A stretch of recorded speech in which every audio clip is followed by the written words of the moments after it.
All right, so here we are. Warm greetings to you all. Thank you for joining us today for Cults Explained with Dr. Stephen Hassan. Hassan. Hassan, apologies. So in case we haven't met virtually, my name is Lauren. I'm the program director here at the Foundation for Intentional Community. I will be your host for this session. All right, and now I'd like to introduce today's facilitator and my colleague, Daniel Greenberg. Daniel was founding director of Living Roots, which partnered with the University of Amherst to run study abroad programs based in sustainable communities, including Oroville and Findhorn. He co-founded Gaia Education, served as president of the Global Eco Village Network, and was the director of education at the Findhorn Foundation before they closed in 2023.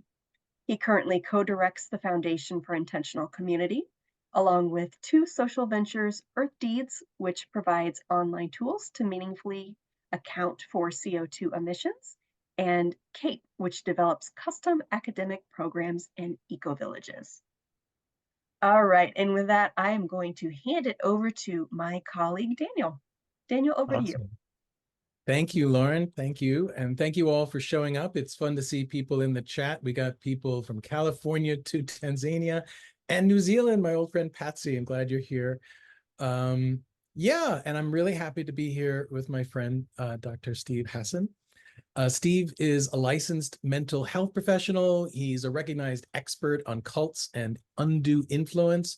He's the founder of Freedom of Mind Resource Center and author of a couple books, including The Cult of Trump, which is a juicy topic on its own. I don't think we're going to cover too much of that, but I would love to have another conversation with you about that. Freedom of Mind, Releasing the Bonds, and I think it's appropriate to call it a cult classic, Combating Cult Mind Control. And that's actually how we met. A mutual friend, one of my side gigs is doing voice acting. And so I actually had the privilege of producing the audiobook of the 25th anniversary edition of that cult classic.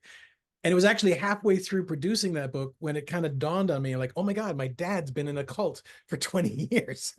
This is the one you did, buddy. The one, it was fun. And it was like, it was an epiphany for me. Like I just never connected those dots, even around my own family. So thank you for that. I also want to say that, I mean, given that this is an FIC webinar, we'll mostly focus on cults and intentional communities, but it's casual. We'll see where it goes.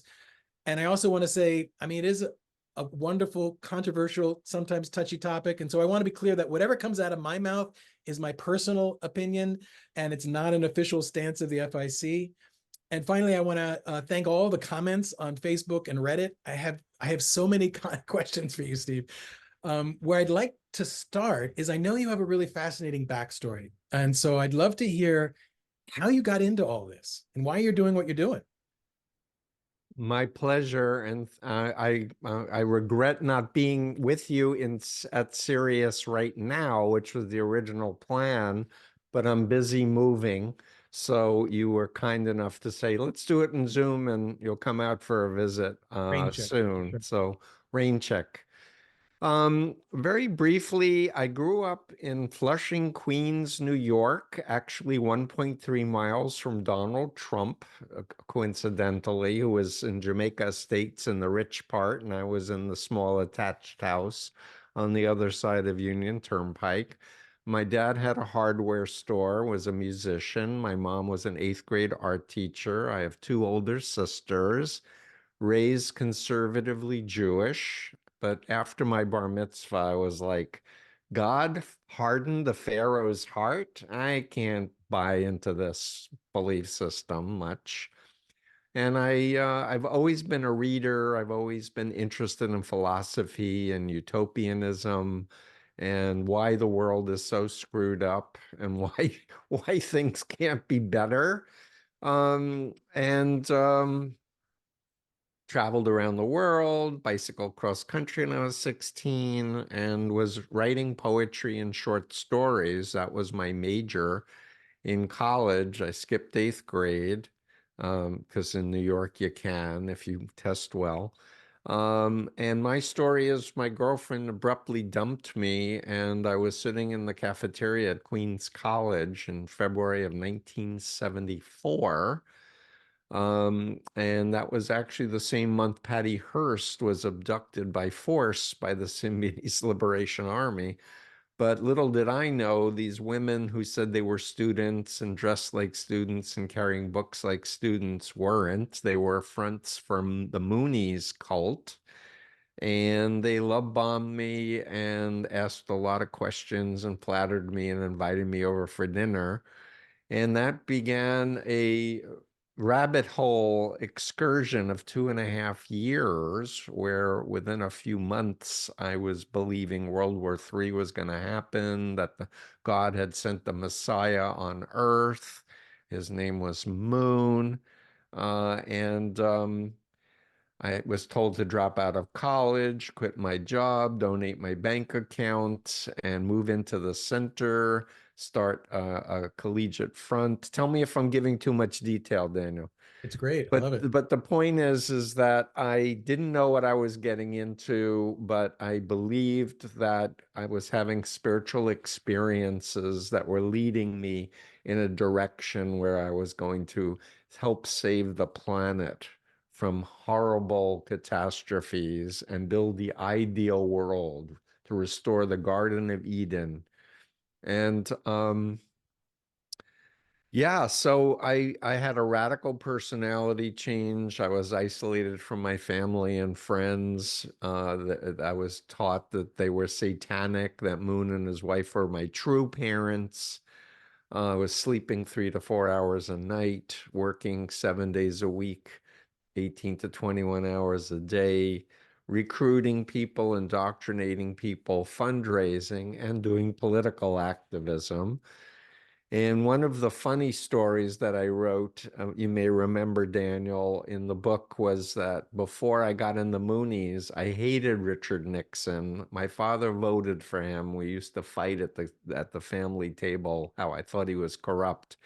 And then I'm in the Moonies, and Moon says that God wants Nixon to be president despite Watergate, and sends busloads of us to Washington to fast for Nixon to be president. And I thought my father would be proud of me and happy for me. And I got him on the phone. He's like, "What are you doing, Steve?" And I'm like, "Dad, God wants Nixon to be president." And my father was like, "You were right, Steve. He's a crook." I'm like, "Dad, you don't understand.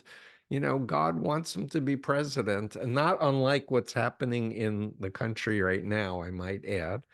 And he said, "He's a crook, Steve." I said, "No, you don't understand. God has a plan." And he said, "Now I know you're brainwashed." And so the group cut me off from my family because they were evil. And I was taken to see the Exorcist movie, and Moon gave a lecture about how God made this movie, and it was a prophecy of what would happen if I left, or anybody left, the Unification Church. And later I describe it as phobia indoctrination, implantation of irrational fears. And just to sum up my story, I fell asleep driving a van on the Baltimore Beltway on April 23rd, 1976 at 5 in the morning. I was up for 3 days straight. And I landed in the hospital after being rescued by emergency workers who pried me from the wreckage and said it was a miracle that I survived even. And there I was in the hospital, away from the group. By the way, no cell phones in 1976. I had a cassette and a cassette recorder of one of Moon's speeches, and cult members visited me once, but I had 2 weeks away from the group sleeping. And it was in that period that I called my sister Thea. I have 2 older sisters. I was always closest with Thea. And unlike all the other family and friends, she was the only person who didn't say I was in a cult and I was brainwashed. She always said, "I miss you. I don't understand. I want you in my life." And so she was the safe person for me to call. And she said, "You have a nephew you haven't met. I want him to know his Uncle Stevie. Come and visit." And so I made her promise not to tell my parents because I was deathly afraid of being deprogrammed, because that was part of the indoctrination to be concerned about being kidnapped and beaten and tortured by deprogrammers, which is what the group said. And I made her promise, but fortunately she broke her promise and told my parents, who hired a group of ex-Moonies, one of whom I had recruited into the cult. And the long story short is it became voluntary, Daniel, when I almost snapped my father's neck on the Long Island Expressway because I hadn't called into the group when I realized that my father was trying to deprogram me. I was trained to kill or die. And he brought me to a different location than my sister's house, and I basically threatened to kill everybody or die. And my father did the incredible thing. He cried and said, "How would you feel if it was your son who met a group of controversial people, dropped out of college, and disappeared from your life?" And it was the tear that made me go, he really cares about me, even through all the indoctrination of Satan. And I was so sure I wasn't in a cult, and I was so sure I wasn't brainwashed. And I just wanted to prove to everybody that I wasn't. And I said, "I'd probably be doing what you're doing now. What do you want? What do you want me to do?" He said, "Just listen with an open mind for the next few days. And then if you want to go back, I'll drive you there myself. But at least your mother and I will be able to sleep at night, and knowing that we did the responsible thing." So at that point, it became voluntary. And in the interactions with the ex-members, one of the important moments was they asked me if I wanted to learn about Chinese communist brainwashing techniques. And I, being a Moonie, that was Satan. That, Satan wants to take over the world. Sure, I'll listen, about Robert J. Lifton's 8 criteria of brainwashing. And then we went through all 8 criteria, and the family did all 8. And I was like, I still wasn't out, but I was like, this doesn't make sense because we're God and they're Satan, but we do the same things. It was confusing. And it wasn't until the last day when the ex-members, by the way, I'm about to celebrate my 48th anniversary of my waking up day. May 11th is 48 years ago. This happened just before my 22nd birthday. In any case, they handed me one of speeches that Moon had given, printed by the group. I recognized that, 2 congressmen and senators, and they just handed it to me and they said, "What do you think about this?" And I'm reading it, and Moon is saying to them, I'm surprised that anyone could imagine that Reverend Moon, a Korean, could brainwash American youth. I respect Americans very much, and I'm surprised at these accusations." And I had a moment, Daniel, where I said, "What a liar." It was the first negative thought I had in 2.5 years, because I had been with him at least 100 times in person, in the same room, where he talked about how terrible Americans were, how the Koreans were the master race. And as soon as I surfaced that doubt, he was a liar, then it was like, well, if he's a liar, then he can't be a man of God, because the Moonies teach that God is a God of truth. And then if he's a liar, that means I can't trust him. And once that happened, it felt like a house of cards going plop, plop, plop, plop, plop in my mind of like, what was I doing for the last 2.5 years believing? Because everything was built on the notion that Messiah was on the earth. This was a critical moment in human history, and that my destiny was to help build this ideal world.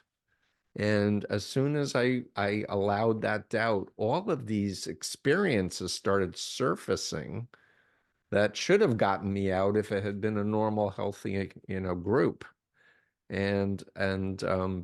Long story short, I still had crutches. I had a big cast on my leg. I needed another operation, but I wanted to understand what happened to me. Like what? It was like a bad trip. Someone like, by the way, Steve, yo, you're not psychotic anymore. Now we're back, we're back in Queens in your room that you grew up in with your family and your friends.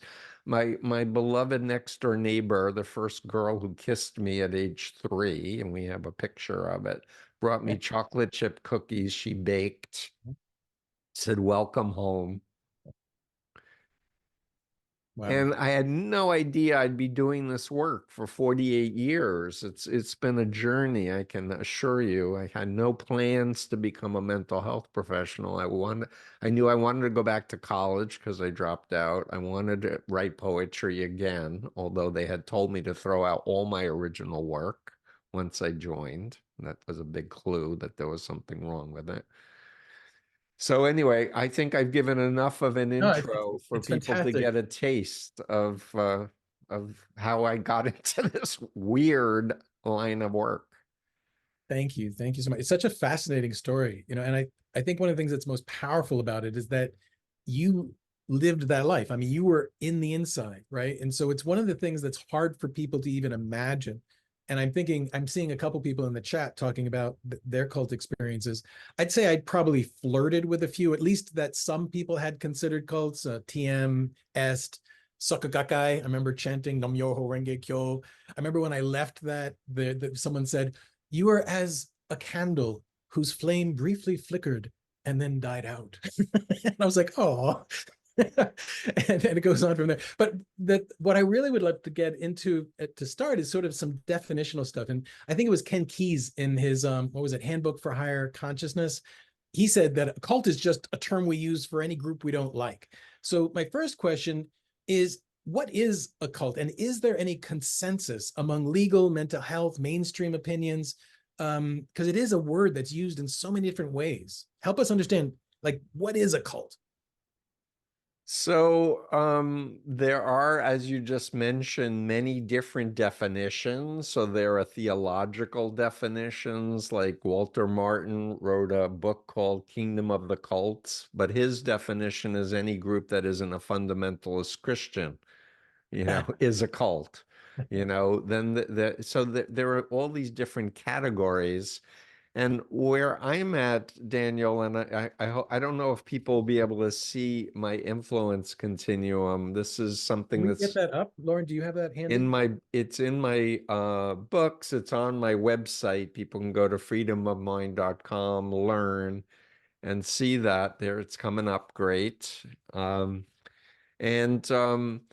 So I think about cults from the ethical left part of the continuum. Cults exist from the left all the way to the destructive authoritarian cult dimensions. So when people ask me, "Steve, Swifties, is it a cult?" And I'm like, yeah, they love Taylor Swift. They've memorized her songs. They go to all of her concerts, but it's not an unhealthy commitment. People who are sports fans, people who are, there's so many different elements where people are having informed consent. They're in their bodies, in their authentic self, able to think critically, able to exercise their free will. And versus my definition of a destructive cult is basically a pyramid shaped um, authoritarian regime that uses deception and recruitment and the BITE model, which stands for behavior control, information control, thought control, and emotional control, to create a pseudo identity that is dependent and obedient on the group or the ideology. So BITE on the website also, there's a long laundry list. I've literally listed them all to apply, from literally Africans who were kidnapped and enslaved, to pick cotton, to colonialism, to traffickers, to extremist cults, to religious cults, to political cults, relationship cults, where a person is dependent on a single person. But if you look at those four overlapping components, you see a pattern. And it's this understanding of this model and the bite model that will protect anybody from any unhealthy long-term involvement. You may get tricked at the beginning through deception. Oh yeah, we're not religious. That's what the Mooney recruiter said. We're not religious. Oh yeah, but they bow to the floor on Sundays at 5:30 to pictures of moon. But they wouldn't tell me that, right? Because there's this notion of you're above the law. You can do heavenly deception in order to advance the cause. So I want to just say one more thing, Daniel, and that is what I've learned as a mental health professional is that in the DSM-5, which is the American Psychiatric Association's diagnostic and statistical manual, they have a category called dissociative disorder. It's 300.15, and it literally talks about cults, brainwashing, thought reform, extremist groups as a disruption of identity. And it's a principal notion that I had the real Steve, who was the poet, and the fascist Steve, who would kill on command and want to install dictators like we're seeing in public today in the United States and around the world. The good news is brainwashing doesn't erase your authentic self, and that there's dissonance between that. And so there are actual keys to how to help people reality test. Let's get there in a second, because I want to go there. And I also want to get into intentional communities. But before we do that, I think it's really important, the way you say it, is that the cult mentality is generic. I mean, it can show up just about anywhere, in the military, in government, in families, in boardrooms, right? And so I'm looking for, like, what are some of the warning signs? And I think what you said is really key, that it has to do with identity, right? I mean, it's like, and free will. And it's like, who do we think we are? And if our identity is tied up in something that may feel controlling to us, it's not something that, oh yeah, this is an idea I have, or this is a hobby, or this is something I'm involved in. This is who I am, is at a much deeper level. And it's also a deeper level of manipulation too. But what are some of the warning signs? What are things that people who are in any situation, whether it's an intentional community or other things, what are some, like, hey, here's a red flag? And the bite model is great. And I'm wondering if we can flesh that out a little bit, Sure. and just just walk through some of it. Thanks. Yeah, happily. I guess I want to say one more thing first, if I may, Daniel, and that is a lot of people are born into authoritarian families and cult groups, religious cults, political cults. Like, I was brought to Russia when the Soviet Union fell by psychiatrists and psychologists, because every cult in the world was coming into Russia, and they were like, what's going on here? And what do we need to know about it? And I was describing the bite model and the influence continuum. And they were like, Dr. Hassan, don't you understand? You're describing the whole system of pedagogy of the Soviet Union. Don't you understand? We would put political dissidents into psychiatric facilities because they were criticizing the regime. And I'm like, uh-huh. And they're like, oh, so you are counseling us. And I'm like, if the shoe fits, please. And people don't think about Russia or China as a mind control cult. But from my experience, they're mind control cults. And just because you leave the country doesn't mean it leaves your head.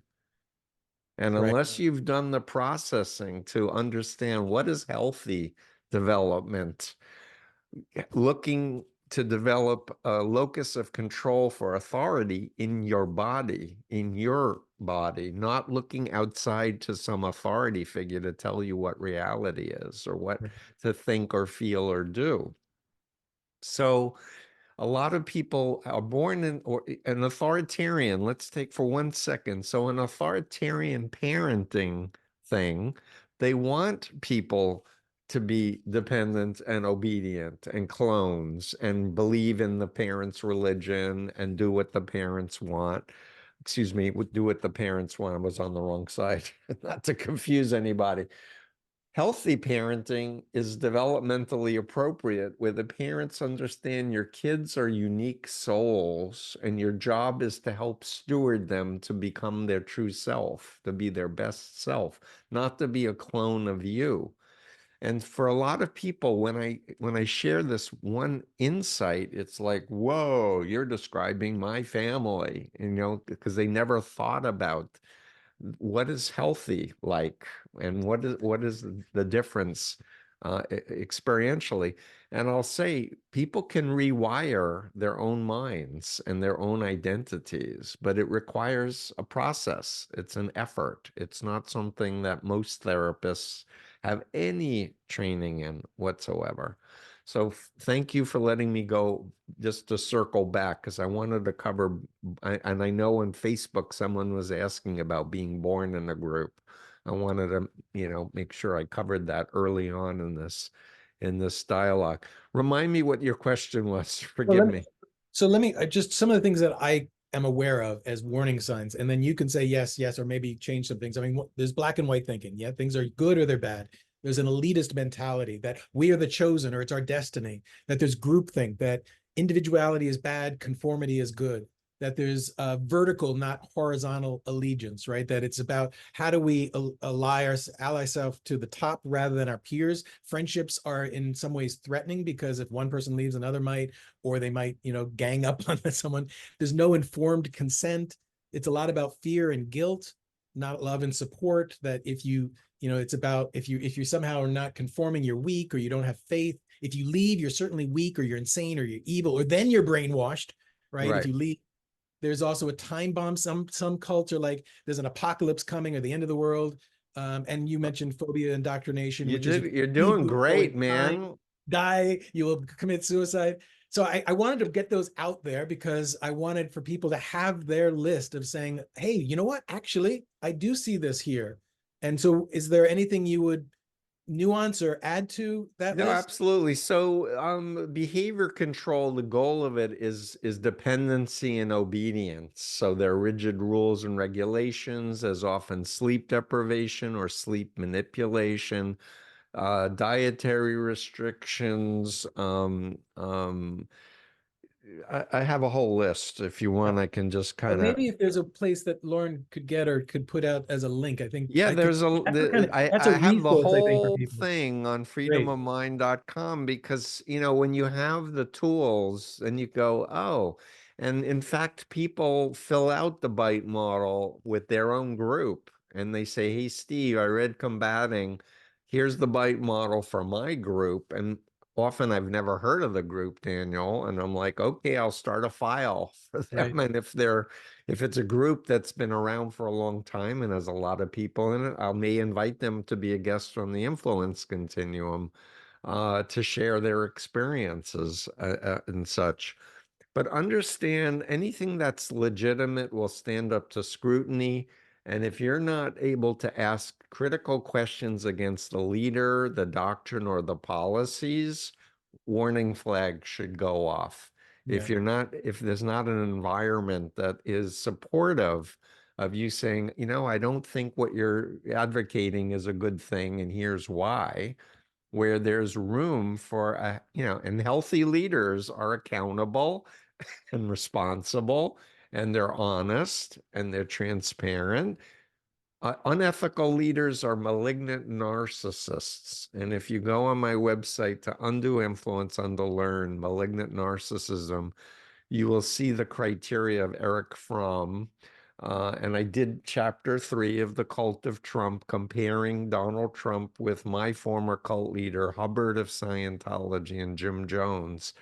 The formula is all there: the grandiosity, the need for praise, the transactionalism, the lack of empathy, thinking they're above the law, pathological lying, sadistic, threatening. You just go through the list. You're like, oh, no, there's a formula for predators.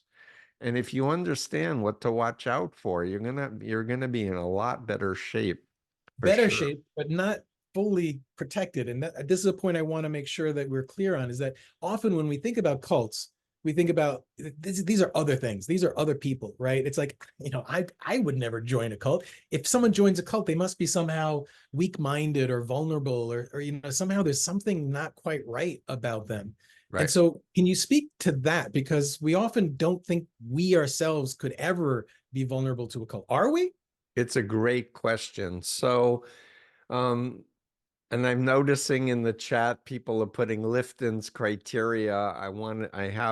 I'd prepared slides. We may not have time to go into them, but I had Lifton's criteria and Singer's criteria. I actually called him up a few months after my deprogramming, and I said, "Your book saved my life." And he said, "What book?" I said, "Thought Reform and the Psychology of Totalism," because it was 1961 when it came out, and this was 76. He said, "Oh, that old book? Why?" And I said, "I want to tell you how the Moonies operate." And so he said, come and talk to me. And after I was describing how the Moonies recruit and the introductory lectures, the 3-day, 7-day, 21, he said, "I've just studied this secondhand, but you've lived it. They did it to you and you did it to other people. You know more than I know. You should study psychology." And so it was people like him, Philip Zimbardo of Stanford. He wound up doing a course at Stanford, The Psychology of Totalism, that used combating. But I'm setting the table for one of the most important principles of social psychology. It's called the fundamental attribution error. And what it basically says is that, as you were just describing, Daniel, when we think about other people getting into cults, they were weak, they were stupid, there's something wrong with them, I'm too smart, I'm too together. That's a bias, an unconscious bias. Why? Because we don't understand how vulnerable or how open we are as social beings to influence by social psychology. How much we can get entrained to other people's emotions and brain waves, and how influenceable we can all be. And so what I want to say is that a lot of people get into cults like me in situational vulnerabilities. My girlfriend dumped me. 3 women were flirting with me. My 19-year-old mind, horny, was like, maybe I'll get lucky with one of them. They were all cute, right? I wasn't thinking I want to join a cult. I'm like, I'm a banquet waiter on the weekends writing poetry, going to college. Like, that was my life. But the point is breakup of a relationship, death of a loved one, illness, moving to a new city, state, or country, graduating, losing a job. These are situational life cycle vulnerabilities that everyone has. And these days, everything's shifted because people are online, and our personal data has been collected in the dark web, and we have algorithms by dark actors working on our minds. So people don't even realize that they're being indoctrinated. They're not going to a group. They're getting infiltrated with extremist beliefs. And you are right on to say, avoid black and white, all or nothing, good versus evil, us versus them. Binary, simplistic, instead of the world is nuanced, reality is complex. There's always other perspectives to consider, because that's closer to reality, in my experience. Yeah, and it makes me think a lot about free will, because I think we all have an experience from the inside out that we are having free will, right? But from the outside in, it doesn't always look like that. I mean, we have, oh yeah, I have free will. And if I'm on social media, I have free will with what I look at, but we also know the data that we are being manipulated by these algorithms. So there's a dissonance there. And also I wanted to come back to this, you're talking about conditions in one's life that might make one more vulnerable. I would also talk about general need for belonging. I mean, I think we all want to be part of something, and that also leads to intentional communities. And there are these communities all over, and many of them intentionally want to be different from the mainstream, some of them radically so.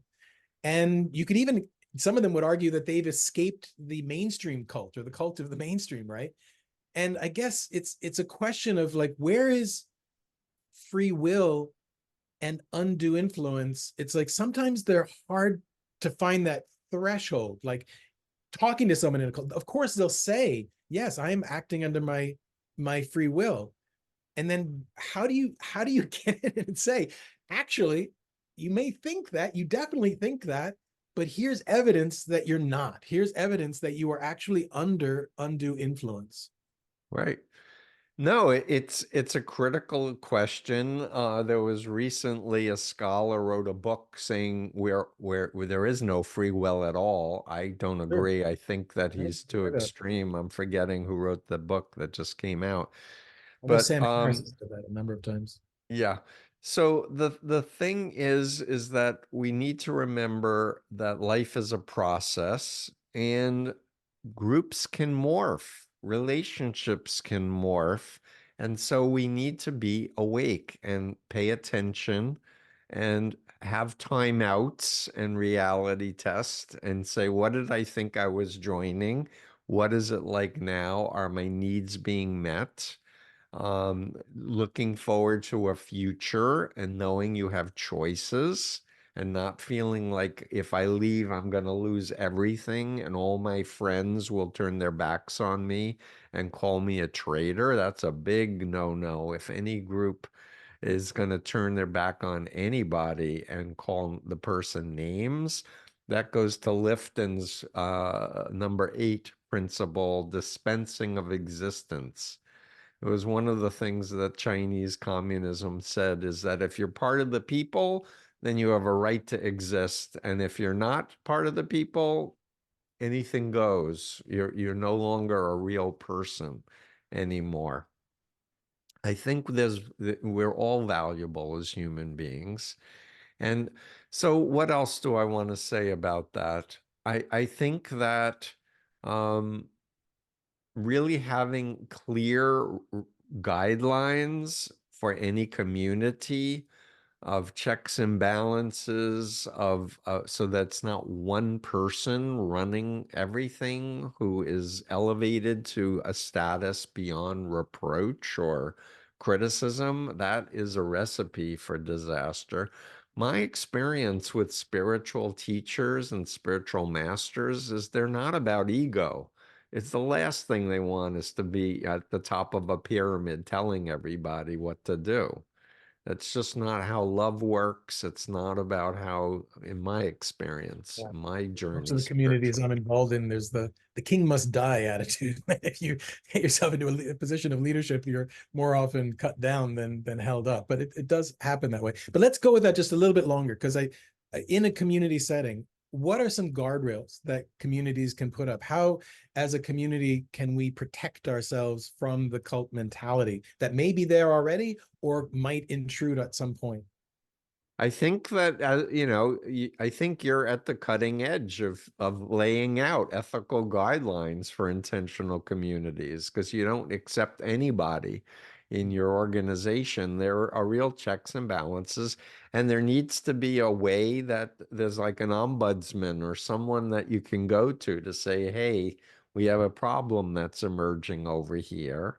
And sometimes people have psychological issues and so they need to be called to account, and they need to be willing to do restorative justice, or they need to be terminated from their leadership position and such. But it for me, the bottom principle is respect, love, honesty, integrity, mutual caring, and having an alignment of values of what brought you to the community, and having the freedom to leave if you feel like it's not fulfilling all your needs anymore.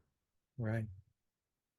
Yeah, and of course, in communities, they might say, "Oh, we can leave anytime we want," or they Well, I might say, said that as a Mooney. "That's right, that's right." And they might even go so far to say, "Oh yeah, people think that we're brainwashed, but isn't that silly?" Do I then say, "Do I look brainwashed?" I And said that as a Mooney. I think a good if anyone who's listening to this, if you're ever asked that or said, "Do I look brainwashed?" a good response is, "Well, how are people supposed to look when they're brainwashed? What does that look Right. like?" So that brings up a few interesting questions I can share that might be helpful. One of them is, if I meet somebody from a group I've never heard of and I find out they've been there for 5 years or 10 years, I say, I'm curious, you've been there for 5 years. You must have formed some good friendships, didn't you? Oh, yes, we have many friends. I'm like, so I'm curious, of all of your friends, you must know somebody who's left, right? Oh, sure, people leave. It's like, so tell me about one of your friends who left. Did you talk with them to ask them why they left? And then you see a blank look come over their face. And I'm like, I'm curious. They were your friend. They left after several years. You never called them up. You never asked to meet with them to find out the details. Wasn't interested. Too busy. Really? So again, you're looking for that ability to gather information, reality test and such. And there's a Another, is that a word? Porosity? No, a porous boundary. Like a lot of there's an in and out for in cults that say like if you're out, you're out. I don't even want to know you. yeah, And where I think a healthy relationship is like, yeah, people come and go, and I still have good relationships with people on both sides rather than it's black and white. yeah. So I was on Oprah Winfrey's show in 1989. There was a show on Church Universal and Triumphant of Elizabeth Clare Prophet. They were building bomb shelters in Montana because she prophesied Russia was going to nuke us. And one of her daughters was out, one of her daughters was in. There were like panels. I was on the critical side, and then there was the daughter who was in, the PR guy, and a so-called cult expert that says no brainwashing exists. And there were 50 members in the audience. They seated the audience, and they were like staring at me throughout the thing. I later found out they were chanting. They were doing smash, blast, destroy, annihilate, consume, Steve Hassan chanting in their head. In any case, Oprah is talking to a woman who's a member. So tell me, are you brainwashed? Of course not, you know? And Oprah, the woman said, I'm a successful professional. I earn a lot of money. Da, da, da. And Oprah puts her hands on her hips and looks at me and said, see? And all I could say was, Oprah, if you asked me that question as a Mooney, I would have said exactly the same thing. But then she cut me off. But what she could have said, and this is what I want to share with your folks, is she could have said, tell me 3 things you don't like about Church Universal and Triumphant. Tell me 3 things you don't like about Elizabeth Clare Prophet would have been even better. Because you're not allowed to say negative things to the public about your guru or your cult leader. And you just watch Yes, the and face. I don't want people to come away thinking like that is a criteria of a cult. That is a sign of a cult. But A sign of somebody who has been indoctrinated that you have to put the group ahead of yourself. You have to always think of good media over what, and honestly, anyone in any community that's not a mind control can say, I don't, the chairs are too hard, you know, so and so makes us get up early. I don't like having to clean the cows, and clean the barn or whatever. They can say things that they don't like. Doesn't mean that it's a bad group if they say something but the point is the inability to say things publicly right, against the leader, the doctrine, or the policy. right. So, Steve, what do we do if we have a friend, or maybe even we suspect ourselves are in a cult? what are some steps when the red flags start going off? Great question. So I actually did a TEDx talk a while ago called "How Can I Know If I've Been Brainwashed?" Because I'm really concerned about millions of people in the United States and around the world who have been indoctrinated and radicalized. So I start with a little bit of my Mooney story, but I basically give this reality testing formula. Step one is take a time out. Like, get away. If you're on your phone, on Truth Social or whatever, turn it off. Give yourself a week to get out of that environment. Go listen to music, walk in the woods, get a massage, dance to some music. Do things to get back in your body and sleep. Secondly, learn about authoritarian models of brainwashing and mind control. And I use Lifton and my BITE model to have a framework for evaluating what to look for. Step three, and here's a biggie, is to seek out critics and former members of whatever you're into. It may be if you were in a relationship and you cut off contact with your best friend, it's like go to your best friend and say, hey, we haven't talked in years. I wasn't listening to you when you were trying to tell me about my partner. What do you want to tell me? Give me Be careful examples. when you do that, because if you're in a place where you're already kind of looking for those things, that's different than saying, hey, maybe It's true. something going on. It's absolutely true. But what I'm saying is if you get away physically, Mhm. that's the time when you can seek out critics and former members and really find the most qualified critic. You know, people read Combating Cult Mind Control as part of their journey to figure out, and they read Combating because they're like, oh, the Moonies, the mass weddings, and people are married to strangers. They don't even know their own language, and they think this Korean billionaire is the Messiah. So they'll read that, and then they're like, but I'm reading this book and it's pressing all the buttons from my own experience. So anyway, critics and former members. And then the next step is about honest self-reflection and do the BITE model attributes fit? Did what the former members and critics say fit? And then here's the zinger. Go back into your mind, and in my case, it was February of 1974, and ask yourself, if I knew then what I know now, would I have ever gone to that first free dinner? Mhm. And if the answer is no, then it's time to leave. Right. Yeah. I think one of the things that makes this topic so tricky is that, I mean, there are examples that are clear, right? But more often than not, it doesn't fully fit the model, right? There are aspects of cult mentality, and that's where it gets tricky. And how do we just shine a light on those aspects, recognizing, because if we say, well, it doesn't fit all of these, we're not Moonies, we're not Jim Jones, therefore we're not a cult. But it's almost like every aspect, every sign of a cult is worthy in itself to look at and to like flesh out and to fix, because essentially it's an unhealthy way of being in relationship. Yeah, exactly.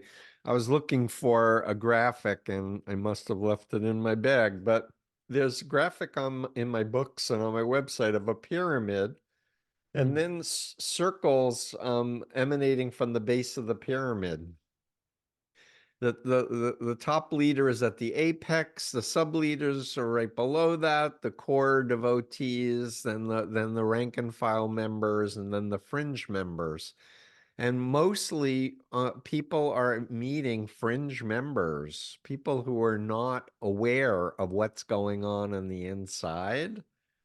And that's where it's really tricky because you may not know what for example, Scientology, they have these OT levels, they call it operating thetan levels. You're supposedly going to die of pneumonia if you hear about this information before you've paid your hundreds of thousands of dollars and gone up the road to total freedom. But you don't know what the beliefs are, but the only way to know is to talk to former members who did those upper levels and read the book by John A. Tech called A Piece of Blue Sky. Learn about Hubbard and his real background as a hypnotist.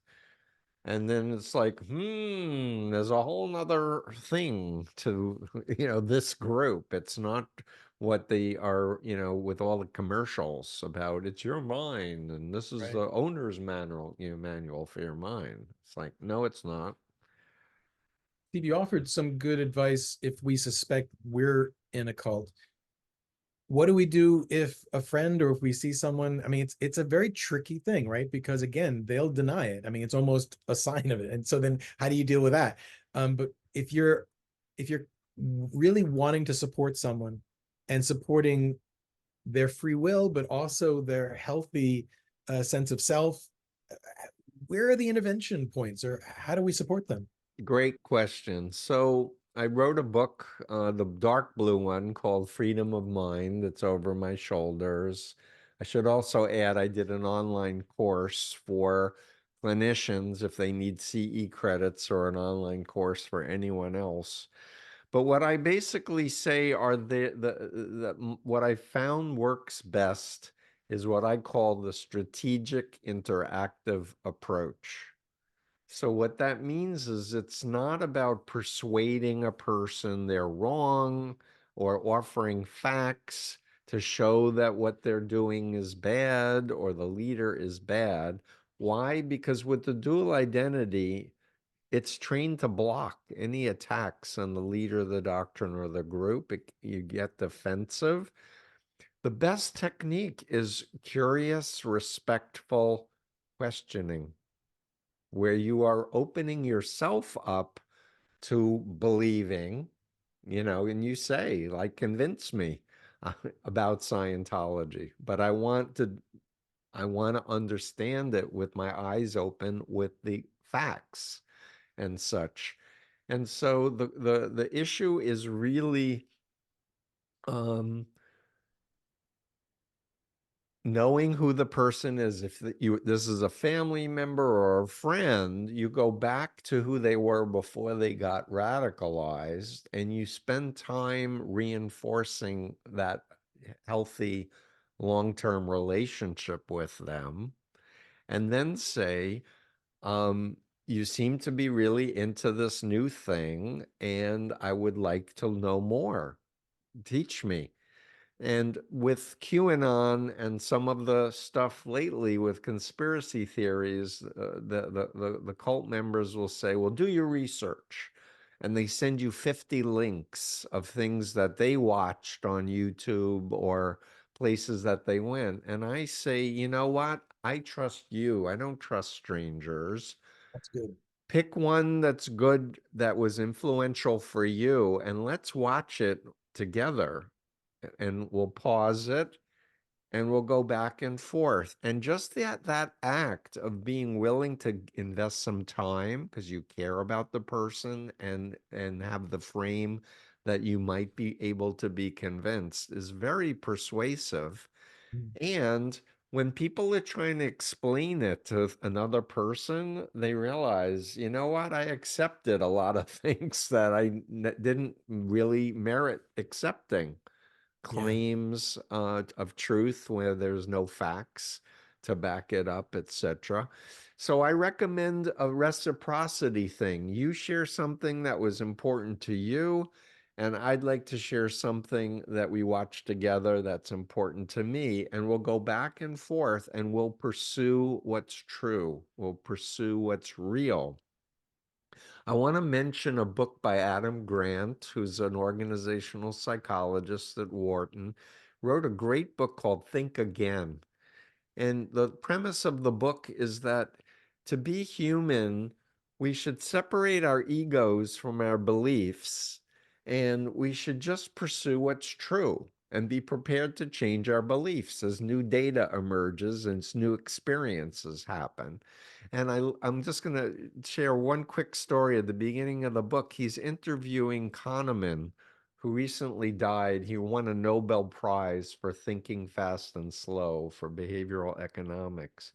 And Adam Grant is saying to Daniel Kahneman, what do you think about this researcher who disproved your earlier theory? And Kahneman said, I'm delighted. And he's like, how could you be delighted? He disproved like a major theory that he said, because I don't care. I just want people to learn and I want to help the humanity grow. To have that kind of perspective. One more quick important point is,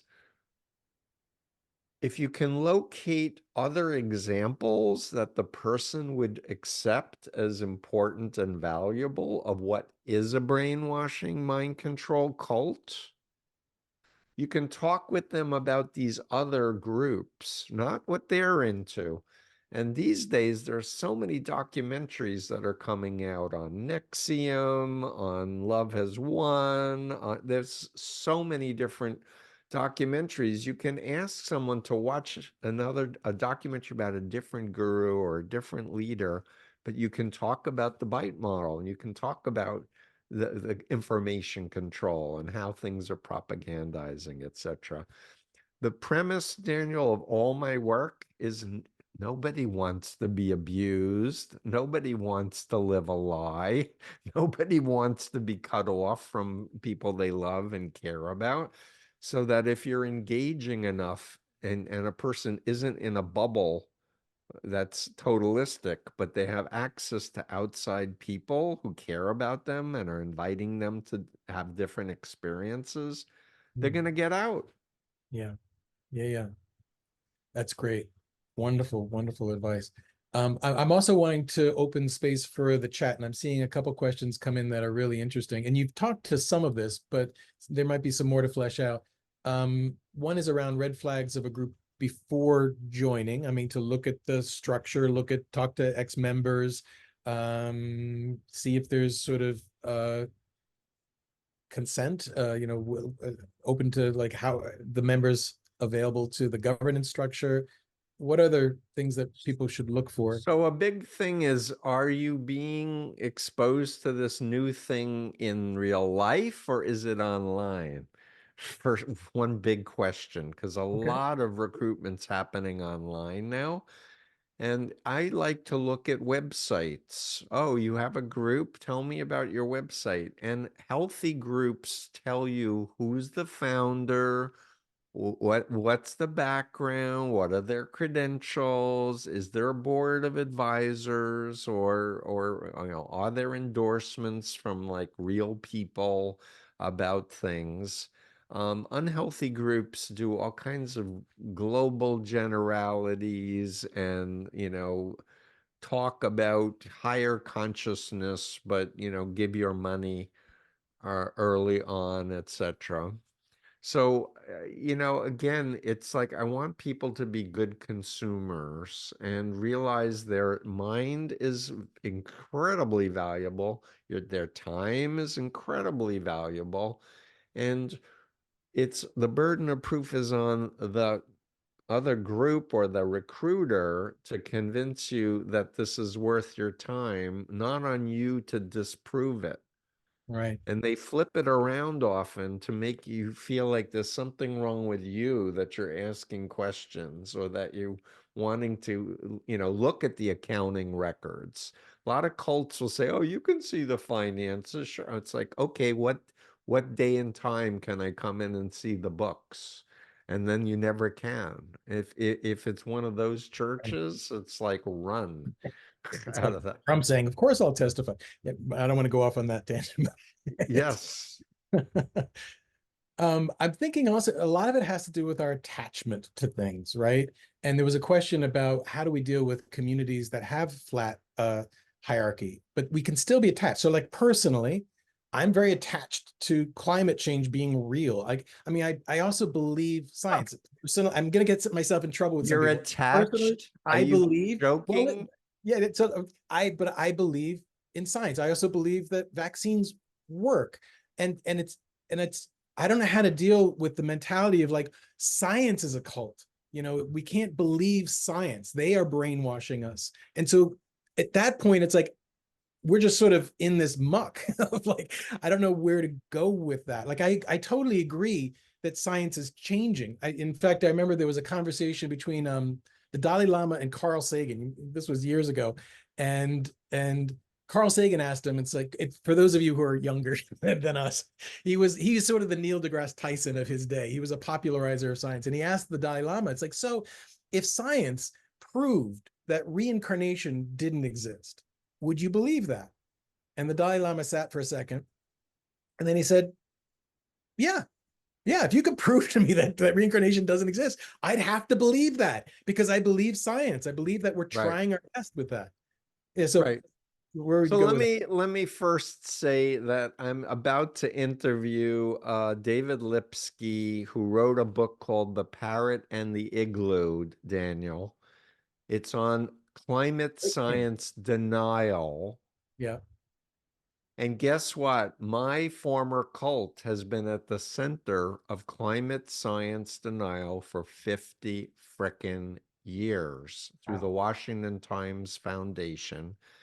And just as Big Tobacco said smoking doesn't cause cancer, they were using the same playbook and even some of the same experts to say there's no evidence that human activity is causing the earth to rise.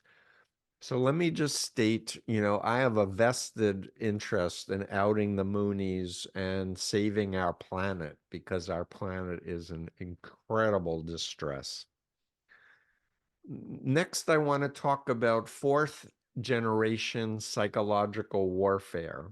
If you go to my website, I've interviewed one of the top people who did his doctorate at Stanford in political psychology. But it was psychological warfare. This was first written up in 1980 by a guy named William Lind, an American military strategist. He said, this is psychological warfare aimed at discrediting experts, discrediting science, and discrediting institutions, democratic institutions. Okay?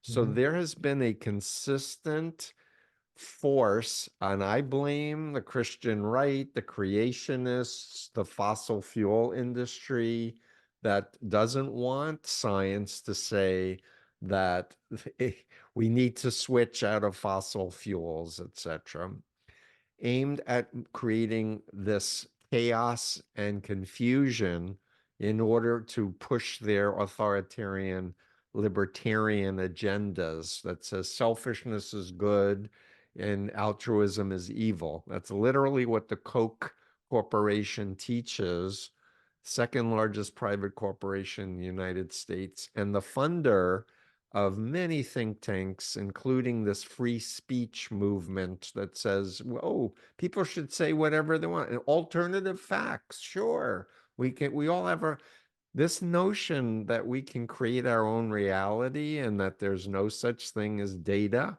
and science is nonsense. It's just not true.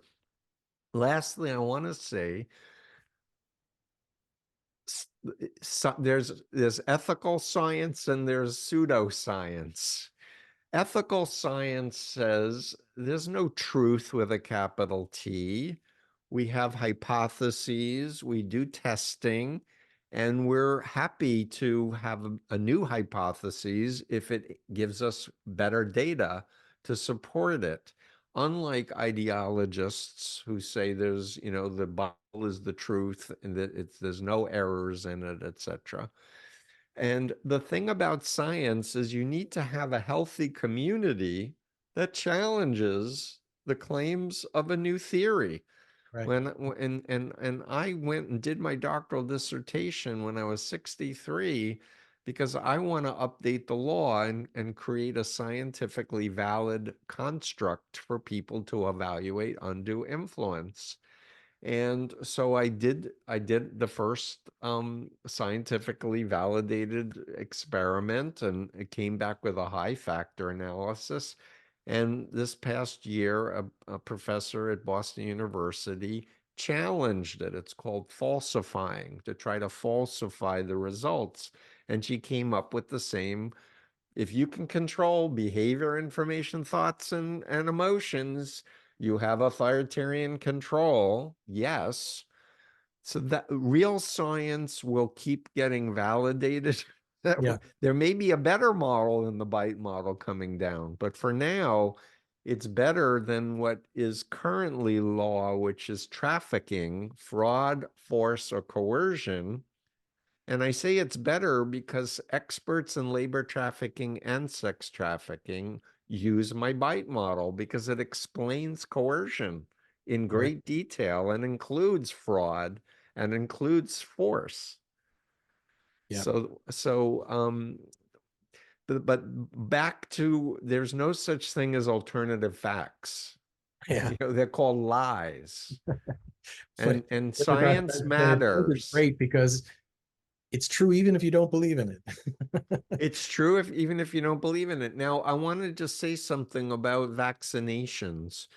Vaccinations are not perfect, and people have many different genetic makeups and characteristics, and there are bad reactions. Right. But the way public health works is if they can come up with something that's in the 90 percentile to save people's lives, yes, they're aware that there are going to be people who are going to get harmed. There's no perfect approach for all of human health. Of course, Right. you want to keep your immune system strong and sleep and exercise and eat healthy foods and have a rich community and social life. But the bottom line is life's messy and good people die prematurely and it sucks. Yeah.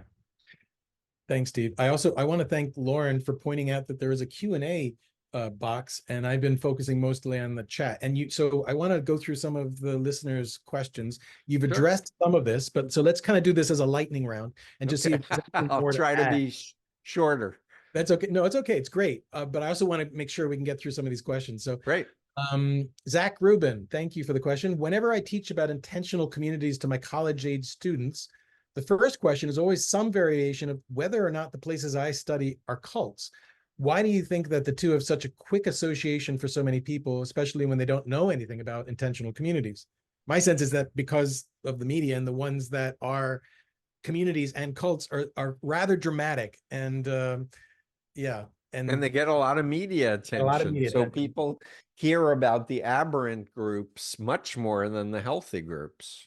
Right. That's been my experience as well. But I like that people are asking the question, and what I would encourage people to dialogue about it. And now, if you are comfortable citing my work, you can hold up the influence continuum and point out this guy, Hassan, says, yeah, there are cults and there are authoritarian destructive cults. We have a healthy group. We have a culture that's healthy, that supports people's authentic self. Yeah, good. For Melanie, is the military, it just bounced down. Is the military a cult? For example, the Israeli army, which we could focus on, but I think military in general is So I want to invite people to come to my blog and listen to Daniela Masternick-Young, who was born in the Children of God cult, one of the most notorious sex pedophile cults of all time. She ran away from that group at 15, joined the military, became a captain of intelligence, was in Afghanistan, and she had a meltdown saying, I'm in another cult. And she wrote a great book called Uncultured.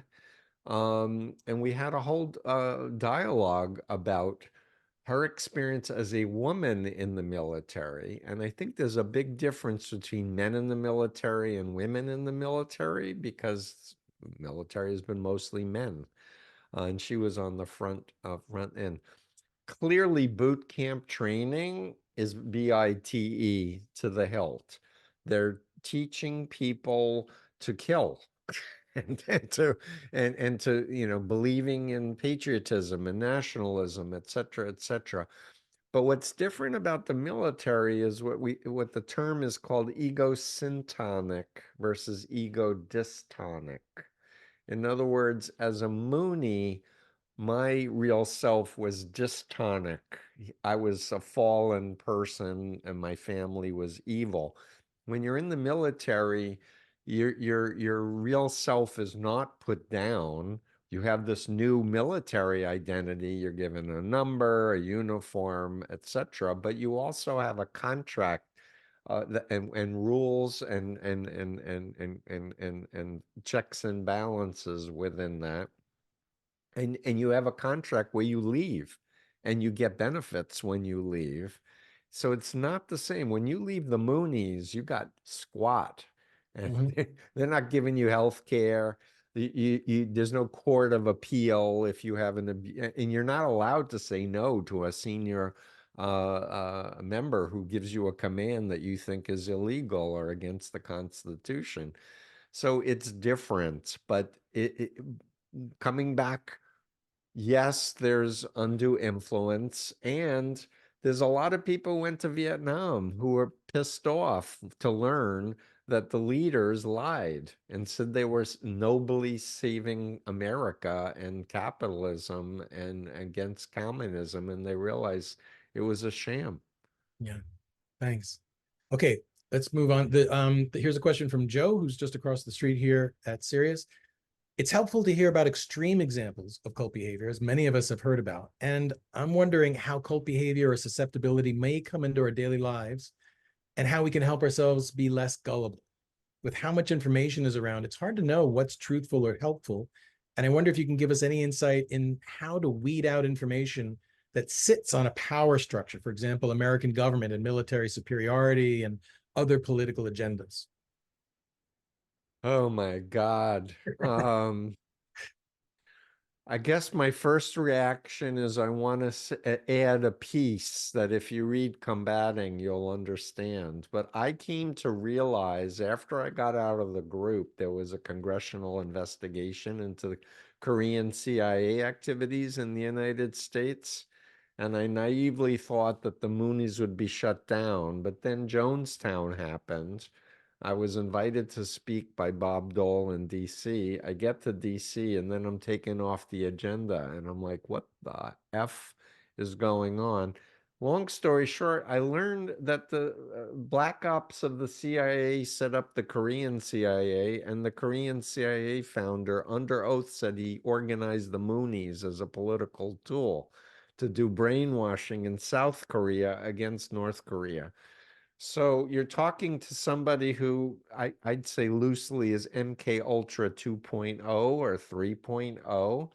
So needless to say, I'm skeptical about so much of politics and corruption and lobbying, and especially when the Supreme Court got taken over and hijacked, and they passed this dark money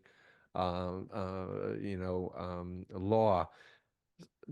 So it gets very confusing. And right now, going up to the next election, all I can say is if you elect Trump or a MAGA person, we will have a dictatorship. We will lose our freedoms, and people in intentional communities are going to be at high risk, unfortunately, because they're very bad actors with a lot of assault rifles, including my former cult that has a gun factory that makes AR-15s.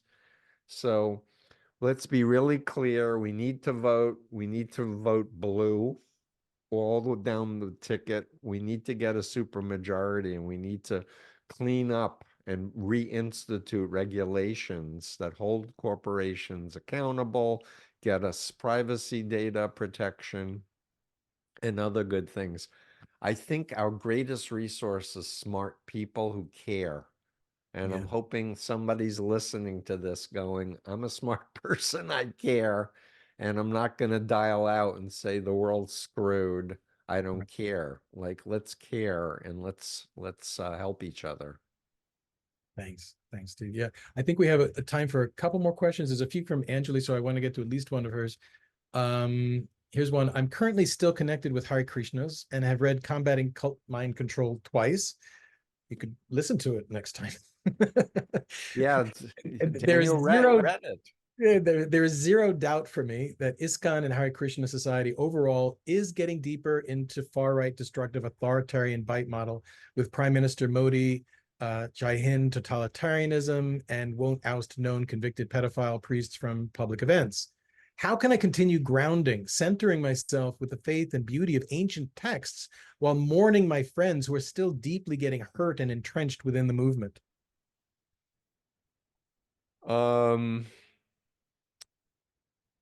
I'm very worried about India, what used to be the world's biggest democracy. It's gone to Hinduist fascism. I was friends with Preminan, who created the Indian skeptics. Narendra Nayak took over for him. They would go to villages, Daniel, and they would pretend to be gurus and do magic tricks, and people would be giving money to them, and they're like, keep your money. These were magic tricks. And like, outing like Sai Baba and other cult leaders. He's been there've been attempts on his life. I'm very, very worried about what's going on there. I definitely want to encourage you to look up Steve Gelberg, Gelberg, who is a former 17-year member of ISKCON. He was sent in the group to Harvard Divinity School, and he's written brilliantly about what's wrong with this group and such. It's really tricky if you're connected to a group and the group has bad roots. Right. And I don't think Bhaktipada was a good, highly evolved spiritual being. And and there are many books that have been written by former members about murder, about the New Vrindavan temple. So I would just urge you to seek out healthy Hinduism. Great. Thanks. Let's see if we can get to two more questions, and then I think Laura needs a minute or two at the end. I'm sorry, I don't know who asked this question, but the question is, any advice for me in a religious family that completely rejects me because I'm not a member of the religion? Sorry about the light here, but let's see what I can do for you. No, it sounds like it's more of a authoritarian cult than a religion, and I would need to know more names of what the group was and what their teaching is, but there are a number of Christian scholars who go back to Jesus and talk about render unto Caesar money. Like, if you think you're going to be wealthy and get into heaven, forget it.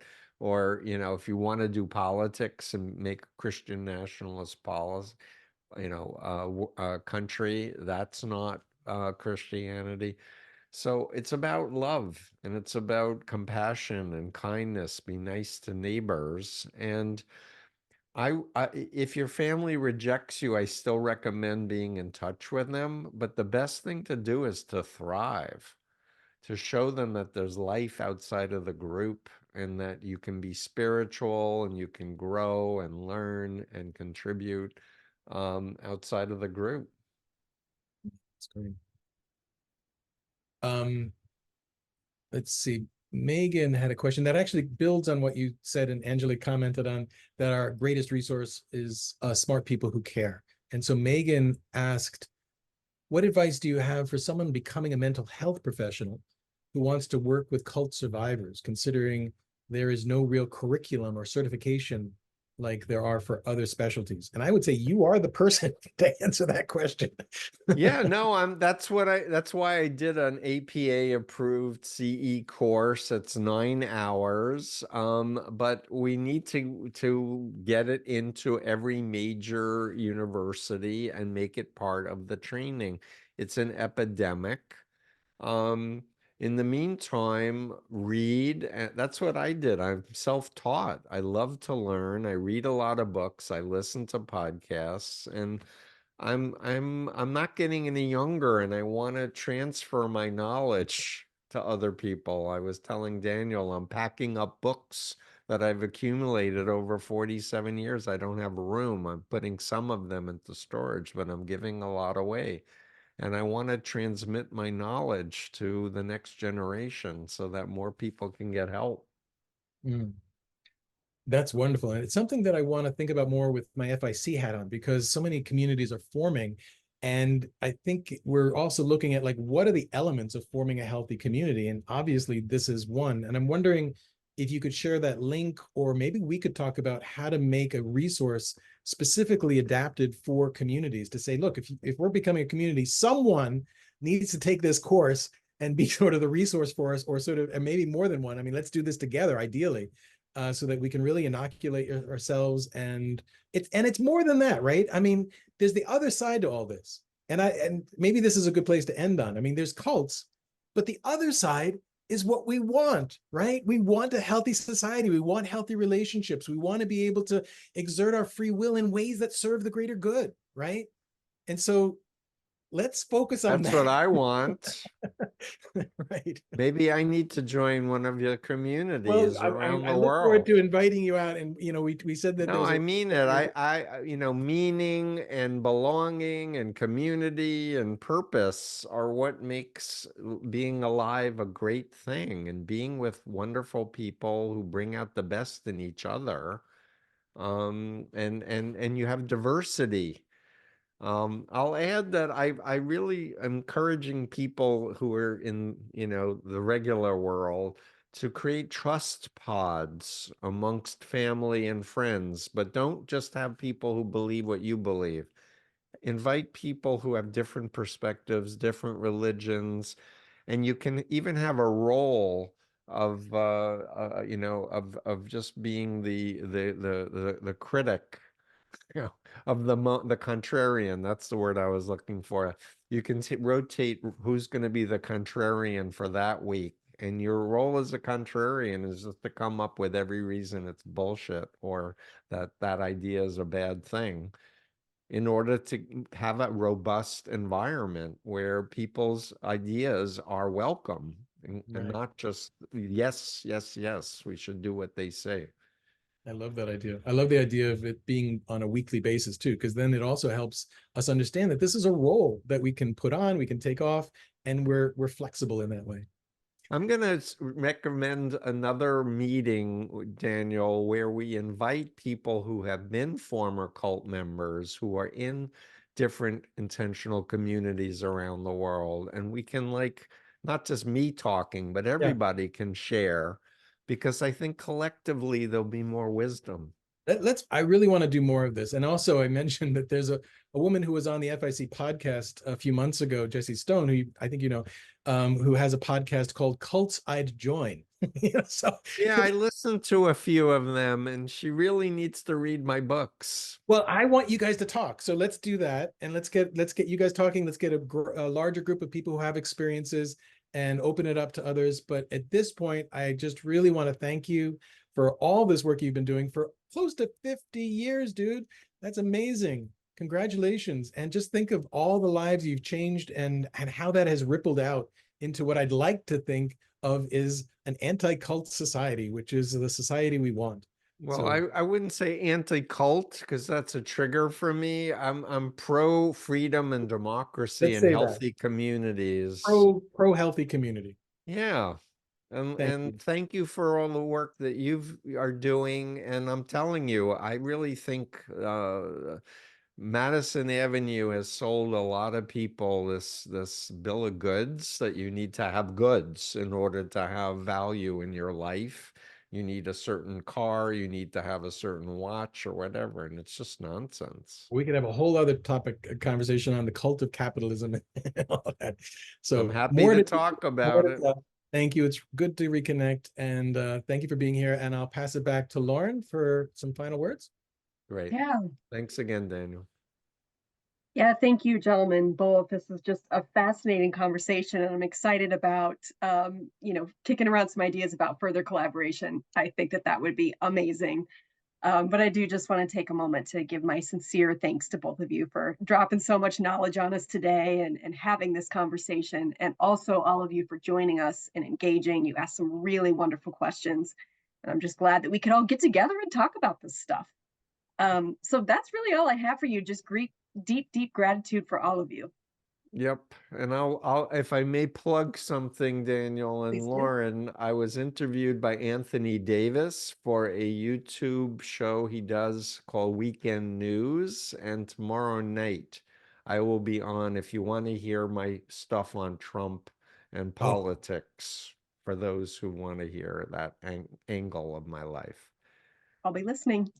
yeah, that's fascinating. All Okay, right. wonderful. Well, thank you all again. Have a lovely rest of your day, and we hope to catch you in Zoom land again soon, one of these days. My pleasure. Thanks, everybody. Bye-bye.